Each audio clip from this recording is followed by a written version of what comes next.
feel the hardest. As we face the deepest global economic recession since the Great Depression, global extreme poverty numbers are expected to rise as 115 million people are on the verge of falling into extreme poverty. 235 million people will need humanitarian aid this year. Approximately 690 million people are at risk of malnutrition. This has knock-on effects. In 22 countries, violence and conflict are the root causes of hunger. Millions of people are on the move, displaced due to conflict, persecution, hunger, and climate change. Women and girls have experienced gender-based violence at an unprecedented rate. Children are at high risk for child labor, child marriage, and trafficking.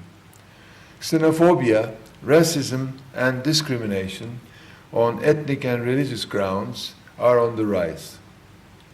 Violence against members of religious groups and places of worship have been increasing.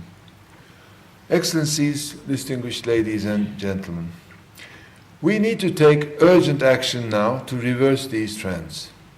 The multilateral system has suffered a great trauma as a result of this pandemic. Business as usual will not put us on the road to recovery. Now is the time for the defibrillator. We need to shock to the system. That is what we are doing, and the United Nations is working to meet the needs of the people we serve when they need us most. The General Assembly is calling on all member states to come forth with solutions to the most critical problems facing the people we serve. Just last week, I convened a meeting on the situation in Palestine, following a joint request from Chair of the Organization of Islamic Cooperation and the Chair of the Arab Group.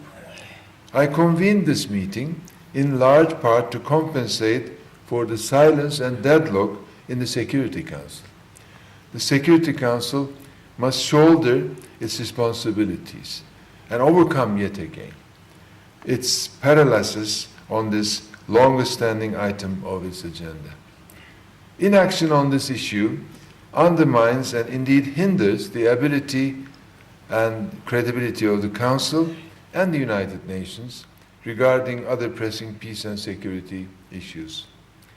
I hope that we will hear a unified voice from the Security Council on this important and urgent subject.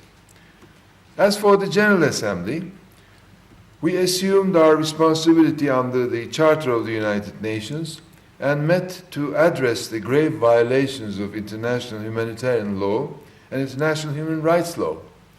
These violations caused the loss of lives for hundreds of innocent Palestinians, majority of which were children and women.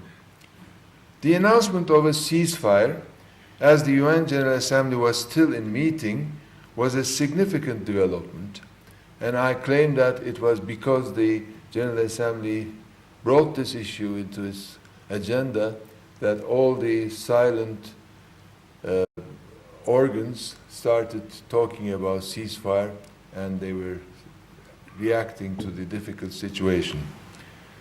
I issued an appeal for peace paper on the responsibility of the chair of the General Assembly. And it also showed that when the General Assembly takes the lead and member states speak up together, we get results. I avail of this opportunity to commend His Excellency the Minister of Foreign Affairs of Pakistan for taking the time to participate in this meeting in person and for this strong stance in support of the inalienable rights of the Palestinian people. We have a duty to prevent any further erosion of international law. It's critical to support those who survived the attacks, since they remain dependent on a weak healthcare system with inadequate equipment and constant drug